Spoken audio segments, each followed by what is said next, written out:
Good morning India. आज पहले मैं आपको बता दूं मैं अभी कहाँ हूँ। मेरा एक स्टूडियो बन रहा है जो कि सेकंड फ्लोर पे वीडियो बनेगा और थर्ड फ्लोर पे पेंटिंग और स्कल्पचर का स्टूडियो होगा।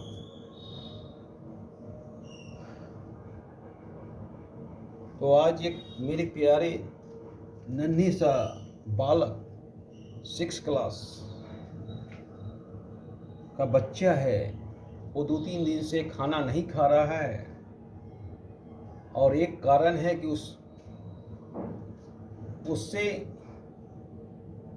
भूल चूक में एक घोंसला टूट गया और उससे जो अंडा था जमीन पे गिर के फूट गया।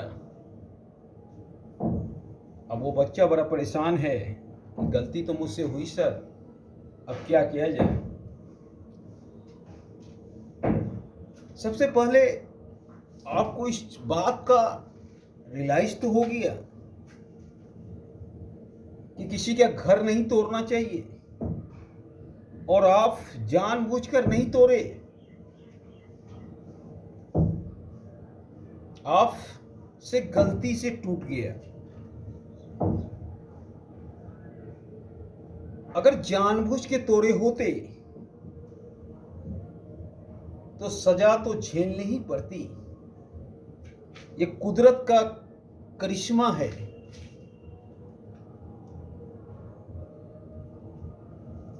कि जो हम गलती करते हैं उसका सजा हमें मिलता ही है। हम एक स्कूल की घटना बताते हैं बचपन का। एक मेरा छोटा सा मित्र था, 1 क्लास में ही एक्सीडेंट के कारण व्हील चेयर पे आ गया। और एक मेरा नटखट मित्र था, वो समझता नहीं था और उस बच्चे को चिढ़ाता था। तो पर वो बच्चा कुछ करता नहीं था, व्हीलचेयर वाला, वो अपना काम करता था। और मात्र 7-8 क्लास में जाते जाते वो बच्चा भी व्हीलचेयर पे आ गया।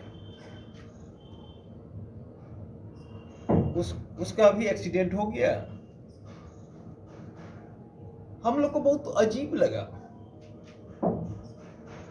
और उस समय उतना ज्ञान नहीं था, बचपन का ज्ञान नहीं था, पर हम लोग की बातें याद आती है कि जब उसको चिढ़ाता था। तो कुदरत का करिश्मा कहिए, ये किसी को नहीं छोड़ता है। जैसा हम करेंगे वैसा मेरे साथ होगा, 100% होगा। और जिस सिचुएशन को हम क्रिएट करेंगे वही सिचुएशन लाइफ में हमें भी झेलना पड़ेगा। इसीलिए मैं अपने बच्चों से कहता हूं, कभी भी किसी पे हंसो मत या कभी भी किसी से नफरत नहीं करो। जिस पर तुम हंसोगे हो सकता है उसी के अंदर तुम्हें जॉब करना पड़े, यह भी देखा गया। और अहंकार को पालो मत। जब हमारे अंदर अहंकार पलता है तभी इस तरह का सिचुएशन होता है, तभी हम दूसरे पे हंसते हैं, तभी हम दूसरे के घर तोड़कर भी हंसते हैं। हमें गलती का एहसास नहीं होता है कि हमने कितनी बड़ी गलती कर दी। इसीलिए बोला जाता है कि अहंकार विनाश का कारण है। राम के पास समर्पण था, रावण के पास अहंकार था, और राम ने समर्पण के बदौलत रावण का वध किया। और रावण का विनाश अहंकार के बदौलत हुआ।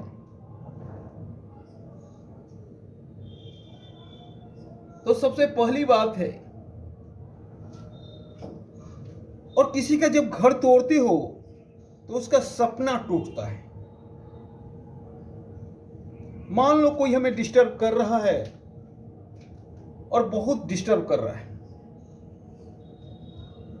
और हम किसी ना किसी से जुड़े हैं। हम अपनी माँ से जुड़े हैं, हम अपने पिताजी से जुड़े हैं, हम अपनी बहन से जुड़े हैं, हम अपने डॉग से जुड़े हैं, हम अपने पेंटिंग से जुड़े हैं। तो इतना चीज हमसे जुड़ा है, तो सिर्फ हमें ही डिस्टर्ब नहीं कर रहे हो, आप पूरे घर को या मेरे सपने को भी डिस्टर्ब कर रहे हो सकता है मेरा सपना ग्रेट आर्टिस्ट बनने का हो, वो भी उस आपके विध्वंसकारी विचारों में ध्वस्त हो जाएगा। या मेरा फैमिली मुझसे इतना प्रभावित है कि हमारे ऊपर अगर उसे विपत्ति नजर आवे तो उनके साथ भी कुछ हो सकता है, और मेरा सपना तो टूटता ही है। अगर किसी का घर टूटता है तो सबसे बड़ा सपना टूटता है। एक सपना जो लोग देखता है अपने फैमिली का, अपने बच्चों का, अपने फ्यूचर का, तो आप कितना बड़ा पापी हो जो आप घर तोड़ रहे हो। किसी का भी घर किसी भी सिचुएशन में नहीं तोड़ना चाहिए।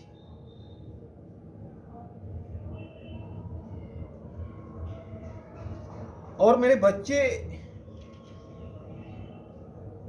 बहुत अच्छे बच्चे हैं जो एक छोटा सा भूल पे 3 दिन से खाना नहीं खा रहे। हमें लगता है कि हमारे बच्चे से पूरे लाइफ टाइम कोई डिस्टर्ब नहीं होगा, वो डिस्टर्बिंग एलिमेंट बन ही नहीं सकता है, उसमें राम बसता है, उसमें रावण का अहंकार आ ही नहीं सकता है। मैं उस बच्चे से नमस्तक हूं, उसे मैं सलाम करता हूं। जिस बच्चे से गलती से घोंसला टूट गया और 3 दिन से खाना नहीं खाया, यानी हमारे बच्चे प्रकृति की हर चीज से प्यार करते हैं।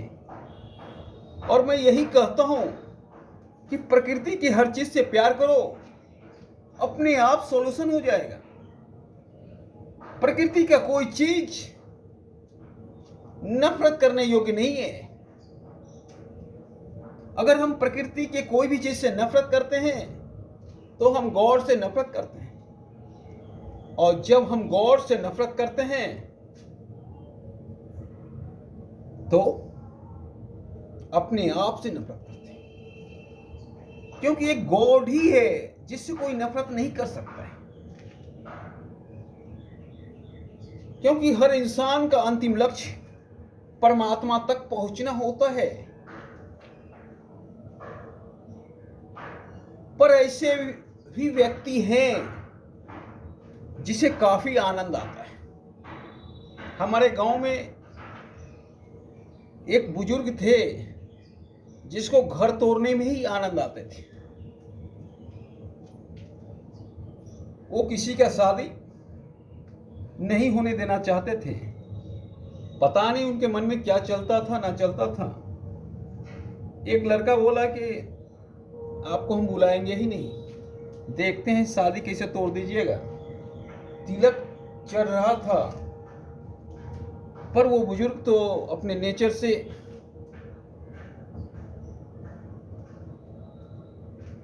बहुत गिरा हुआ इंसान था, बिना बुलाए भी पहुंच गया शादी तोड़ने के लिए। जब तिलक चल रहा था, प्रोग्राम चल रहा था, तो उसने बोला उस लड़के को कि पहले दवा खा लो, उसके बाद तिलक देना, नहीं तो तुम बेहोश हो जाओगे। और ये कह के वो बुजुर्ग निकल गया और परिणाम स्वरूप उसका तिलक चढ़ा नहीं, उसका शादी टूट गया। तो किसी किसी के नेचर होता है जो डिस्टर्बिंग एलिमेंट बनकर हमारे सामने आते हैं। तो मैं नहीं चाहूंगा कि किसी में ऐसा नेचर डेवलप हो मेरे बच्चे में। आप पक्षी का ही नहीं, इंसान का भी घर को तोड़िए नहीं, पेड़ पौधे को भी जगह दीजिए, अपने दिल में, अपने घर में, पशु पक्षी को भी, और देखिएगा कितना सुकून मिलेगा। और किसी के घर तोड़ने के बारे में तो सोचिएगा नहीं, क्योंकि प्रकृति का बहुत बड़ा विडंबना होता है, जो हम करते हैं वही मेरे साथ होता है। भले आपको कोई देखे या ना देखे गलती करते हुए, पर एक इंसान हर हमेशा आप पे नजर रखता है, वो इंसान होता है गॉड, और वो सजा जरूर देता है। तो आप खुश रहें, सदा खुश रहें, इसके लिए कभी डिस्टर्बिंग एलिमेंट ना बने और कभी किसी को सताए ना, क्योंकि एक आदमी को आप सताओगे तो कम से कम घर का 10 आदमी डिस्टर्ब होगा। तो ऐसा सिचुएशन ना पैदा करें ताकि घर के 10 आदमी को भी आप सताएं। और मेरे प्यारे बच्चों, कहते हैं गलती जब अनजाने में होती है तो उस गलती को गलती नहीं माना जाता है। ये भागवत गीता में कहा गया है, तो इसे याद रखें।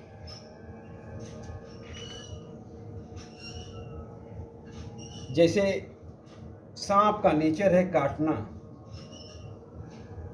अगर वो किसी भी इंसान को काट ले तो सांप से गलती नहीं हुई, क्योंकि सांप ये नहीं जानता है कि हमारे काटने से तुम मर जाओगे। तो यही बात है, अगर अनजाने में गलती हुई तो क्षमा योग्य है, तब आप पाप के अधिकारी नहीं होगे। लेकिन अगर जानबूझ के गलती हुई